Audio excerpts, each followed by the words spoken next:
This isn't just a story about betrayal. It's a wake-up call. We share it so you don't repeat their mistakes. She packed lace like it was linen. I stepped into the bedroom and there she was, back turned, gently folding what looked like a sheer black teddy, something I hadn't seen on her in years, into the corner of a brand new Samsonite. My name barely left my mouth when she glanced over her shoulder, her voice breezy. Don't be jealous. It's just Rome. Alan invited me. He's in town for a work thing. Then came the kicker, her smile, that tight, practiced smirk that didn't quite reach her eyes. It's harmless, she added, as if any man alive would believe that sentence while watching his wife slide stilettos next to silk lingerie in a carry-on. Alan, as in your ex? I asked, tone flat.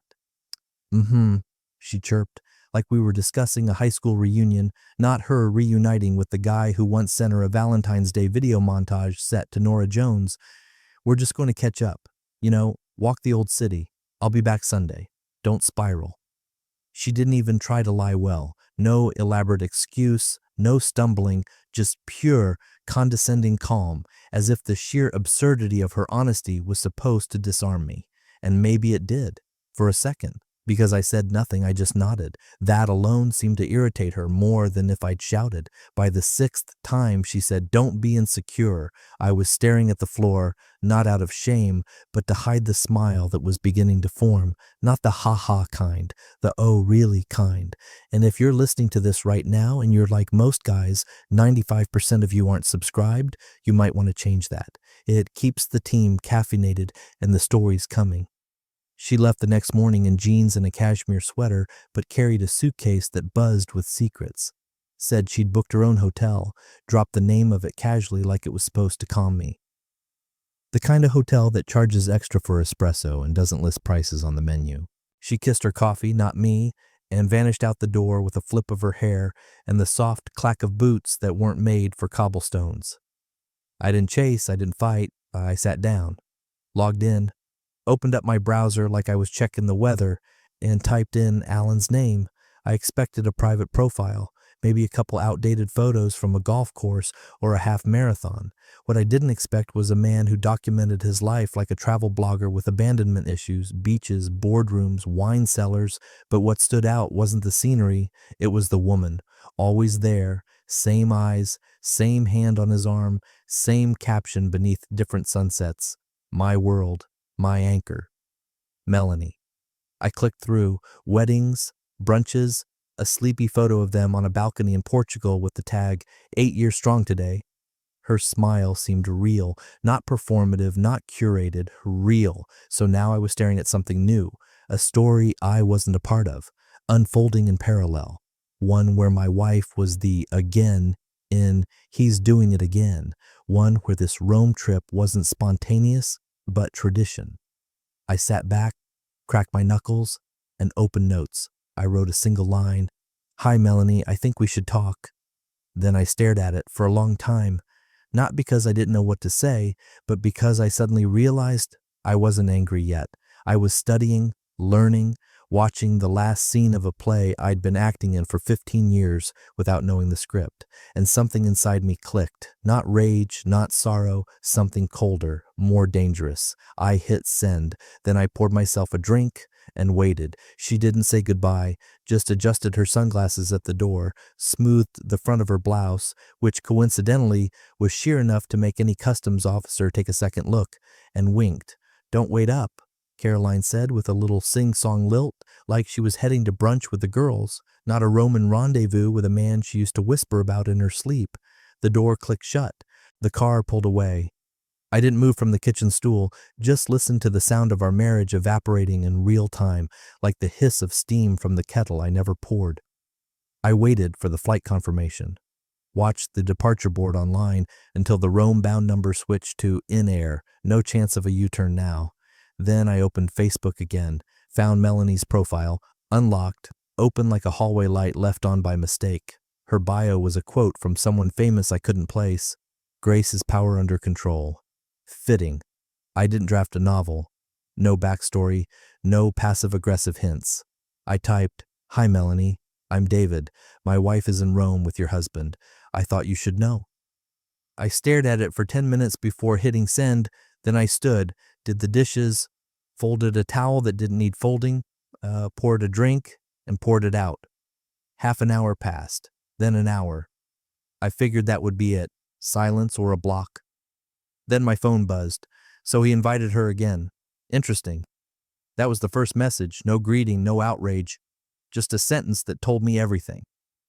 5 minutes later, "Can you talk?" I stepped outside.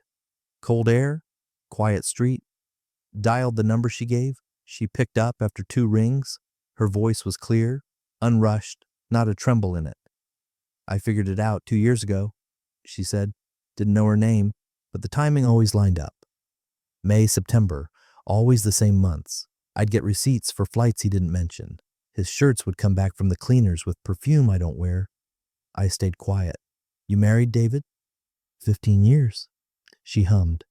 "Me? 16? Funny how we got the same amount of nothing to show for it." There was a pause. "Do you want fireworks?" she asked. "Because I'm not good at that. I don't scream. I don't throw things. I don't post Facebook rants, but I do." "Wait, I'm not looking for chaos," I said.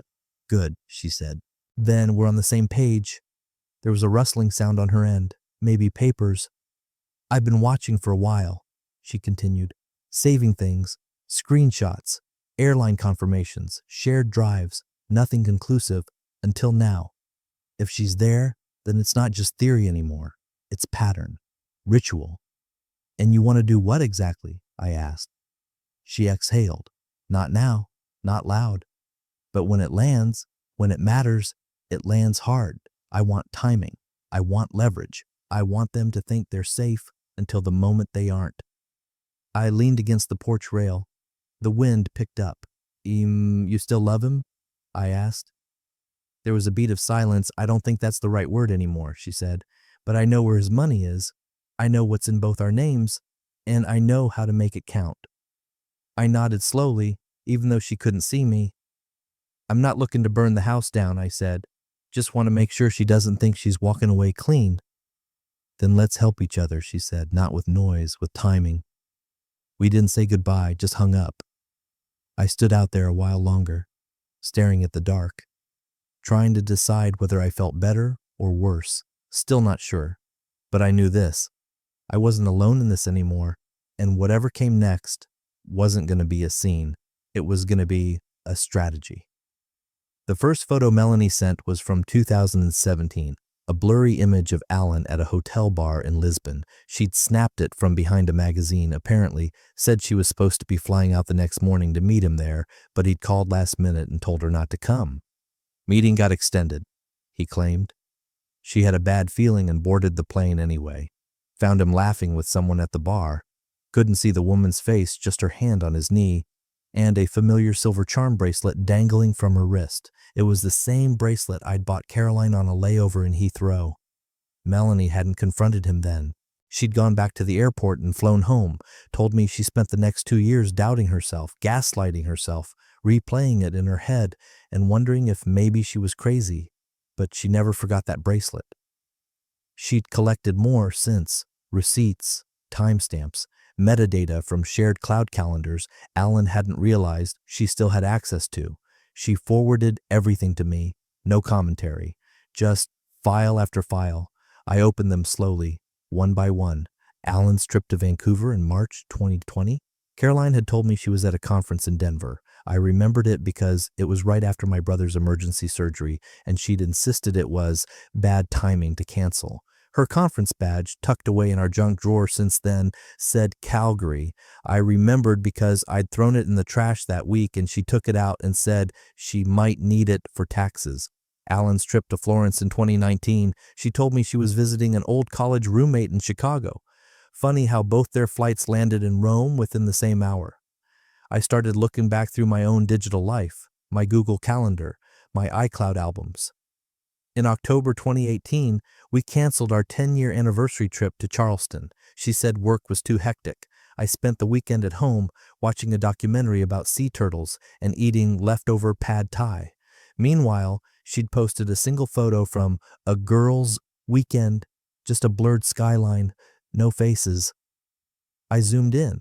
The skyline wasn't Charleston, it was Barcelona. I matched the tower in the corner to a photo in one of Alan's folders Melanie had sent. I scrolled faster, scanned receipts, airline itineraries, hotel bookings. Melanie was right. These weren't accidents. They were events, scheduled, maintained, repeated. There were overlaps going back 11 years. 11. We were still renting back then. She was still working 2 jobs, trying to help us get ahead, and she'd still found time, somehow, somewhere, to fly across the world and be with someone who wasn't me.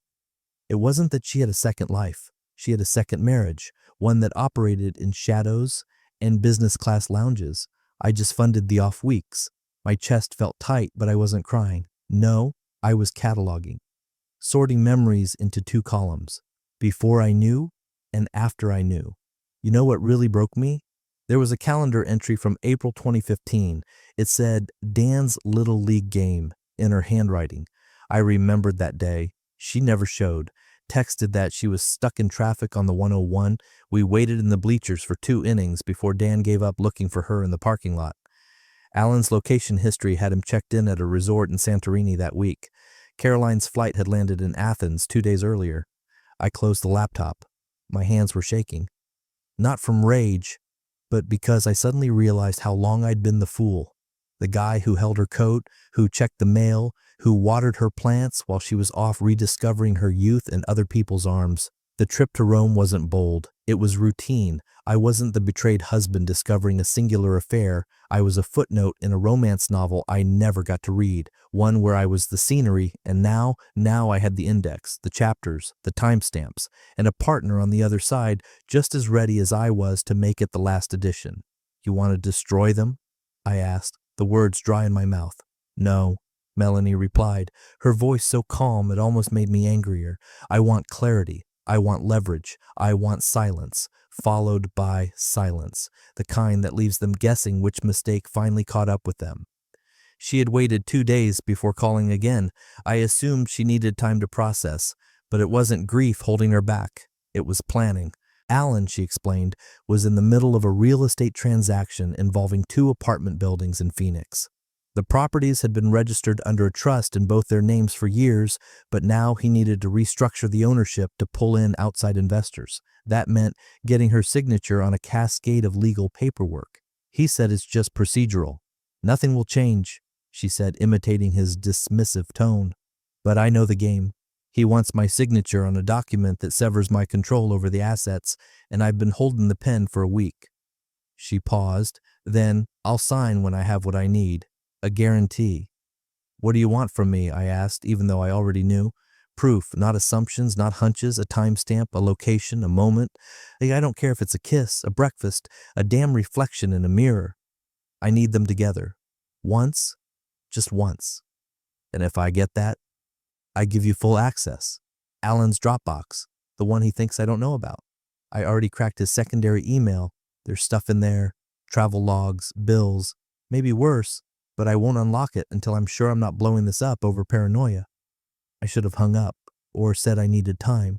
Instead, I said, Caroline brought her iPad. That was the moment I crossed the line, not when she cheated, not when I first reached out to Melanie, but right then, when I decided to play chess instead of scream. The iPad was synced to our home Wi-Fi. Caroline never figured out how to disconnect the auto backup. And knowing her, she'd brought it along to stream shows in the hotel and upload photos to her hidden travel-only folder. She had a habit of forgetting her digital footprints. I had a habit of remembering them. I can install a tracker, I said. If she connects to Wi-Fi again, we'll get location metadata, possibly uploads. Melanie was silent for a beat. Then, do it. I spent the next 3 hours pulling scripts from forms I used back when I was managing mobile device inventory for our old company. Caroline never reset her root passwords. Too lazy. The same 4-digit code for everything. Her digital life was a skeleton key I'd carried in my back pocket for years without knowing how valuable it would become. I built the tracker, tested it, set it to ping me whenever new content was uploaded to her iCloud and whenever her location changed by more than 100 meters. Then I waited. That evening, the first signal hit. Her device had reconnected to the hotel's Wi-Fi in Rome, a Marriott just like she said, but the suite number wasn't the one she told me. She said she'd booked a single. The network identified her device in room 802. Alan's name had been tagged in a public post. Guess where? From the rooftop bar of the same hotel. She didn't even bother to separate the stories, just trusted that I'd never look. At 11:14 p.m. Rome time, a 5-second video was uploaded. I didn't open it, not yet. I waited for Melanie's next call, and when it came, I told her, "We've got something." She didn't ask to see it, not right away. Instead, she said, "When this is over, they won't even realize what moment ruined them. They'll look back, search for some big scene, some dramatic fight, but there won't be one, just silence." I nodded, even though she couldn't see me. I felt something shift, like I'd just stepped off a moral ledge and landed somewhere colder. Somewhere I wasn't sure I'd come back from. But for the first time, I didn't care. Because the moment I installed that tracker, I stopped being the man things happened to, and became the man who made things happen. The ping came at 6:42 a.m. My phone lit up with a soft buzz, the kind of vibration that usually signals a spam call or an Amazon delivery photo, but this one said, "iCloud upload detected, media file 00875.move, 5 seconds long, 38 megabytes," from Caroline's iPad. I didn't open it immediately. I sat there staring at it, thumb hovering over the screen, heart doing that uneven thing it used to do during job interviews or when I walked through the ER doors the night my father collapsed. Except this wasn't fear, this was something uglier, a cocktail of dread and inevitability. I finally tapped it. No intro, no filter, just a shaky sideways angle like the iPad had been propped on a nightstand and hit record by mistake.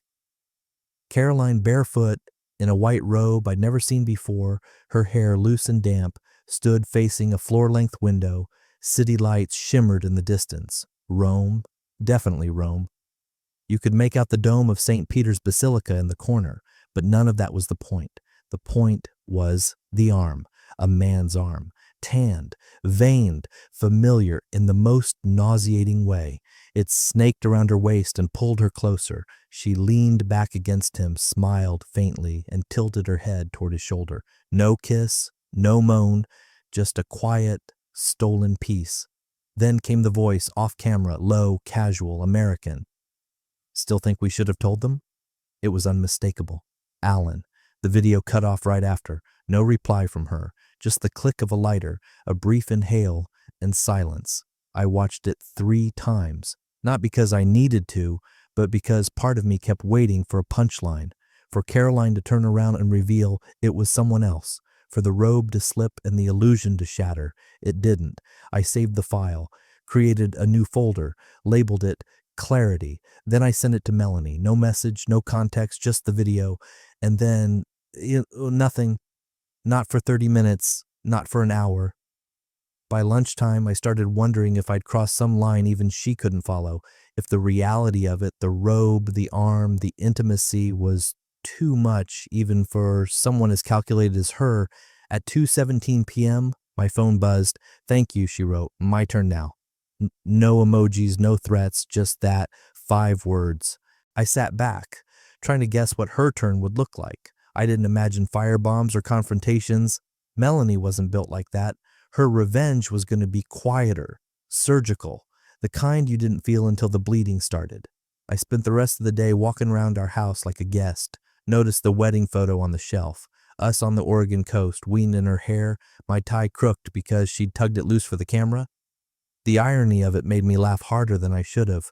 I took the photo down and turned it face first. At 6:41 p.m., I got an alert from the tracker.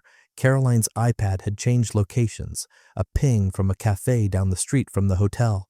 She was still out there, sipping espresso and lying by omission, probably texting me some vague, "It's beautiful here" update while Alan's hand was on her thigh under the table. I didn't reply. That night, I poured a drink I didn't want and didn't finish it, because the next phase had begun, and this time, I wasn't watching from the sidelines. The email subject line was access granted. No message, no greeting, just a single link to a shared folder titled Backup Personal 2014 to 2023. I didn't click right away. I sat there, palms sweating against the keyboard like I was diffusing something live. Melanie had told me she was close, just needed a password reset trick and a security question she already knew the answer to. Where did you meet your spouse? She answered it, during a lie. I clicked the link. What opened was not a few loose receipts or careless selfies. It was an archive, a meticulously kept graveyard of a parallel life, folder after folder labeled by city: Paris 2015, Tokyo 2017, Vancouver 2019, Oslo 2021. Inside each one, PDFs, scans, photos, and digital confirmations that left no room for doubt. Hotel invoices billed to Alan's corporate card. 2 guests, same rooms, same bed preferences. A recurring request noted on several reservations: feather-free pillows for guest 2, Caroline, every time. I opened Florence 2018 and felt the air leave my chest. There were 3 files: a dinner reservation at a Michelin-starred place I'd only heard about on Netflix, a jewelry purchase from a boutique near Ponte Vecchio, and a scanned receipt for 2 matching platinum rings. The engraving fee was listed separately. To my always. I stared at that line for so long I forgot how to blink. Caroline had once told me she hated Florence. Too touristy. Said she'd rather die than go ring shopping in a crowded plaza. Meanwhile, she'd apparently picked out a second wedding band and toasted it with Chianti. I opened the next folder, then the next, and the next. She had visited more countries with him than she had cities with me. She'd flown first class on dates I'd spent cooking dinner alone, and assuming she was catching up on emails. She'd missed funerals, birthdays, job milestones, all while wrapped in Egyptian cotton sheets under a different man's name. The betrayal wasn't just physical, it was logistical, financial, symbolic. I was the cover story, the constant, the placeholder husband who paid taxes and called her mother on Easter while she spent hotel points on luxury intimacy. There was a file titled Shared Calendar, hidden. Melanie said Alan had used a burner email to create it. I opened it and nearly vomited. It wasn't just trips, there were anniversaries, notes, reminders. March 22nd, 2016, her favorite wine, bring 2, August 5th, 2020. She's nervous, reassure her about the Florence plan. April 4th, 2022, anniversary 9 years, Kyoto. 9 years. 9 years of celebrating a relationship that outlasted most marriages. While I sat on our porch filing taxes or unclogging gutters or ordering her the specific shampoo she liked from that overpriced salon in Seattle. The coldest file was a scanned handwritten note. It was Caroline's handwriting. All of this is ours. Thank you for never making me choose. I closed the laptop, looked at my hand. The ring I'd worn since we were 29 suddenly felt like a paperweight, heavy and useless. I twisted it, stared at it. Imagined the Florence version of her doing the same, running a thumb along a secret engraving while I was home changing the air filters. I didn't throw it. I didn't cry. I just slid it off and set it on the nightstand beside the phone that hadn't buzzed in hours. Melanie didn't need to say anything else. The proof was a sledgehammer in a velvet box. She'd given it to me gently, but it hit all the same. I wasn't blindsided anymore. Now I was armed. The lawyer's office smelled like burnt coffee and printer toner, the kind of place that screams routine paperwork, not premeditated betrayal. But that's where I found myself on a Tuesday morning, 3 days after the ring came off, 2 days before Caroline's return flight, sitting in a stiff leather chair while a man with tired eyes flipped through our marital records like he was sorting coupons. Her name's on the deed, I said, but I need to know if there's a way to move the house into a trust, quietly. He adjusted his glasses, skimmed the page, and gave a little grunt, the kind lawyers make right before they say something expensive. Depends, he said. Was the property purchased before or after the marriage? Before. But we refinanced it together 5 years in. Then it's joint, but not untouchable. He tapped a pen against the edge of the desk, then leaned in like we were about to plan a bank heist. If you can document the original purchase under your sole ownership and show that the funds came from your separate assets, we have an argument. Set up a revocable trust, move the property under that umbrella, file it now. If she challenges it later, well, it won't be about emotion, it'll be about paper and timing. Timing. I heard Melanie's voice echoing that word in the back of my skull like a warning bell. While the lawyer drafted the documents, I texted her, "Moving ahead, should be finalized before they land." She replied in less than a minute. Good. Mine too. Alan's been circling a refinance on 2 units, but if I move them out of reach now, he loses leverage with the bank. He won't know it until he's sitting across from the lender, and I'm already gone. She sent me a photo next, a screenshot of her notarized trust agreement with her name and signature, filed 2 hours earlier, the title of the document Melanie Aftermath Trust.pdf. I forwarded it to my attorney with a dry "this, but in my name." The trap wasn't theatrical. There were no monologues, no secret cameras, no dramatic confrontations under pouring rain, just forms, scans, verified signatures, and couriered envelopes, a paper trail that would quietly strangle everything they'd built together in the dark. At home, I began clearing drawers, not angrily, strategically.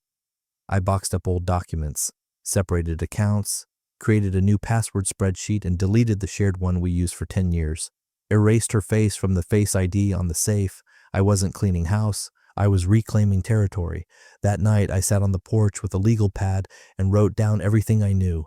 Dates, overlaps, receipts, quotes from emails Melanie had sent. Not for court, just for myself. To have a record, not of their betrayal, but of how methodical I'd been since finding out. I wasn't spiraling. I was orchestrating. I called the travel agent we used every few years for our getaways, told him to cancel anything under her name. He asked if I wanted to reschedule. I said no, just delete it.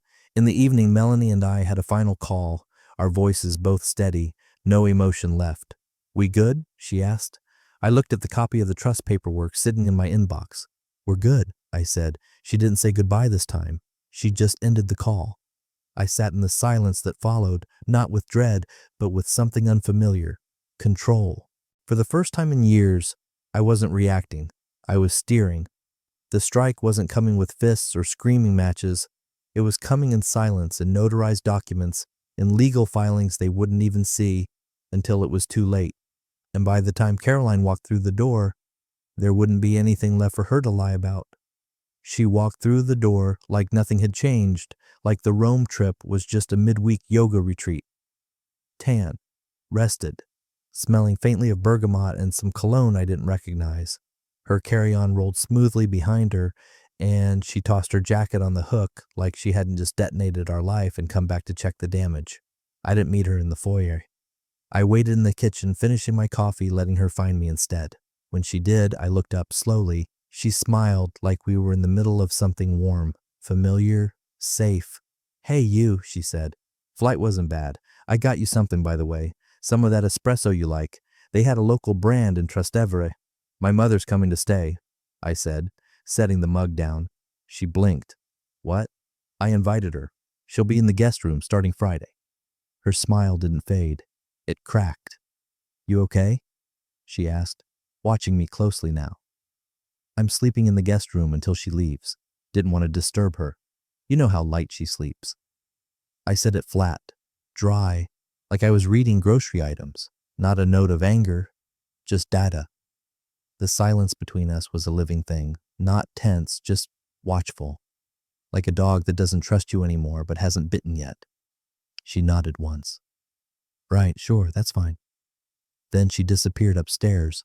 No hug, no attempt at closure, just a pause in motion. She was calculating, trying to figure out how much I knew, if anything. That's the problem with people who hide things for too long. They forget how to deal with not knowing who's hiding something back. I left the iPad where she'd last seen it, plugged in, unlocked, quietly syncing. I'd even added a shortcut on the home screen to the shared photo stream. No password, no tricks, just bait. She didn't touch it right away. She spent the evening unpacking, making tea, acting like someone waiting for the other shoe to drop without admitting there was a first one. Around 11 p.m., I heard her footsteps in the hallway. Light, barefoot, cautious. I stood in the shadow of the stairs where she couldn't see me and watched her move into the living room, the faint glow of the tablet screen lighting up her face. She opened the Photos app. paused, scrolled, and then froze. The Rome uploads were there, not all of them, just enough. The video, the reflection, the time-stamped GPS metadata in the corner. I made sure the robe shot was first, the one with Alan's arm around her waist, his voice murmuring off screen. It autoplayed without sound, but she didn't need the audio. She remembered every second. She didn't gasp, didn't cover her mouth in shame or crumble in guilt. She just sat, the kind of stillness you only see in people who've realized there's no bluff left to play. I stayed in the dark, watched her from the hallway as she stared at the screen, motionless. Her tea sat untouched on the side table, steam long gone. She never looked up, never called my name, never said a word, and I didn't offer one either, because this wasn't the confrontation, this wasn't the fight, this was the knowing. And she finally knew that I knew, not in pieces, not in guesses, in full, awful color.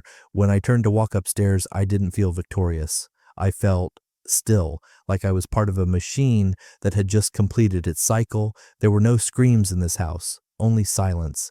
And from that silence, something colder was forming, something sharper. She didn't ask what came next, and I didn't tell her. Let her sit in it. Let her wonder. Let her feel the weight of not knowing for once. The invitation came in a white envelope, hand-delivered to my porch. No return address, just my name in clean, confident handwriting. Inside, a single embossed card. Please join us for an evening of celebration and fundraising hosted by the partners of Eldridge, Sloan, and Barrett LLP. Cocktail attire, RSVP not required. I called Melanie that evening. Didn't ask how she got my address, didn't ask why she was doing it this way. You sure you want me there? I asked. I want them to see you see it, she said. It wasn't about drama. It was about precision, about timing, about control. The kind of revenge that didn't scream. It smiled through pearl earrings and handed you a drink before pulling the floor out from under you. The gala was held at the Downtown Art Museum, one of those modern concrete and glass things with abstract sculptures outside no one understood but pretended to admire. I arrived early, parked where I could see the valet line, watched black cars roll up one by one like sharks in slow motion. At 7:13 p.m., Alan's Mercedes pulled in. He stepped out in a navy suit, checking his cufflinks. Caroline emerged next, in a slate-gray evening gown I'd never seen before. Her hand slid into the crook of his arm like it belonged there. They posed at the photo wall, smiled for the cameras. A beautiful couple, charitable, accomplished, adulterous. They disappeared into the gallery, laughing. I waited 5 more minutes, then entered through the side entrance, unnoticed. Melanie arrived at 7:26. She didn't walk in, she arrived. Burgundy gown, hair pinned back, diamond studs that somehow looked more like weapons than jewelry. She shook hands, kissed cheeks, nodded politely at donors who didn't know they were witnessing a slow-motion execution. Alan noticed her first, froze mid-sentence. Caroline, still smiling at someone across the room, followed his gaze. I watched the color drain from her face like someone pulled the plug. Melanie made her way around the room, not once acknowledging either of them. She was cordial, warm, effortlessly graceful. She was also moving like someone on rails, calculated steps, curated pace, building tension with every second she didn't look their way. At 8:04 p.m., the event coordinator tapped the mic, welcomed everyone, thanked the firm, mentioned upcoming auctions and donation matches. Then she smiled. And now, a few words from Mrs. Melanie Barrett. There was a pause. Heads turned. Alan flinched. I saw it. Caroline placed a hand gently on his back, as if to calm a spooked animal. Melanie walked to the mic. No paper, no notes. Just that same calm voice that once said to me, not with noise, with timing. "Thank you for having me," she began. "It's always a joy to support this incredible firm and the causes it stands behind. Tonight, though, I'd like to offer a more personal message." The room shifted, subtle, quiet, like the hush before a storm. "I'd like to thank my husband, Alan," she said, turning slightly in his direction. "He's been incredibly busy this year with travel, so many trips, so much dedication to his extracurricular efforts. Someone near me laughed softly, nervously. She continued, "While he's been occupied, I've also kept busy, reviewing contracts, revisiting asset agreements, and, just last week, finalizing a few changes." She reached into her clutch, pulled out a slim folder. "These are copies of the amendments I filed, effective immediately. They remove me from all joint responsibilities and ensure the firm is protected from any personal liabilities its partners may be creating." She turned fully to face Alan now. "Alan, consider yourself unpartnered." Dead silence, then murmurs, a few gasps. One champagne flute clinked against the floor and rolled awkwardly. Melanie smiled, not cruelly, not triumphantly, just peacefully. She stepped back from the mic. Alan was stone. Caroline didn't even look at him. Her eyes were scanning the room, searching for an exit.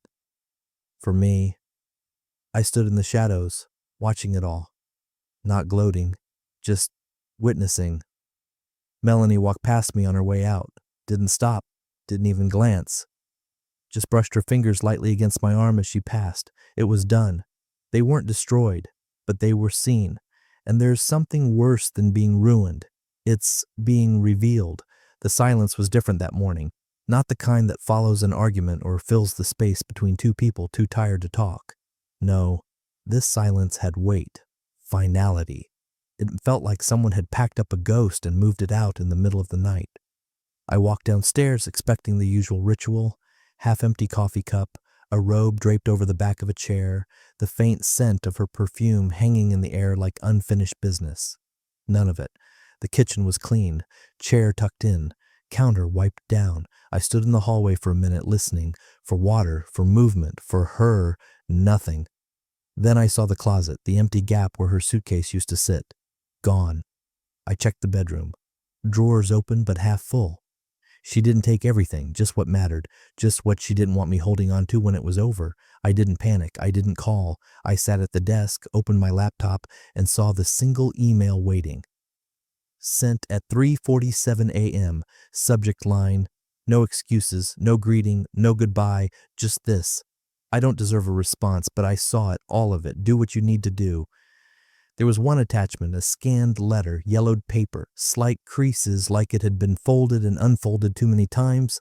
It wasn't addressed to her by name, but it didn't need to be. I read the first line and already knew it was Alan's handwriting. Flowery, overconfident. Sometimes I think we were meant to live this life on borrowed time, and sometimes I think I was just too much of a coward to make it real. 3 paragraphs of indulgent musings followed. Phrases like, "When we're together, the world stops, and you give me something no one else does." It ended with the sentence that hit like the last nail in a too small coffin: "I love what we have, but I'll never leave her. You know that." She'd kept this for years, never mailed, never burned, just held onto it like a souvenir from a place that never fully existed. It wasn't a love letter, it was a leash. I closed the document, didn't save it, didn't forward it, didn't need to. I hit delete, then emptied the trash. I didn't know where she went, didn't care. Maybe she ran to him, hoping the ashes were still warm enough to rekindle something. Maybe she drove to her sister's place and collapsed on the couch with some line about being misunderstood. What mattered was this. For the first time in years, the air in this house felt breathable, clean, like the rot had finally aired out. There was no victory speech, no need for one. The revenge wasn't rage. It wasn't shouting or throwing things or slamming doors. It was rejection. Twice over. Alan told her she was never worth leaving for. I showed her she was no longer worth staying for. Outside, the wind shifted. Sunlight pushed through the blinds and slats, sharp and honest. I stood there for a long while, not angry, not broken, just done. Yeah, and in that stillness, I finally understood. Sometimes the cleanest cut is the one you don't watch bleed.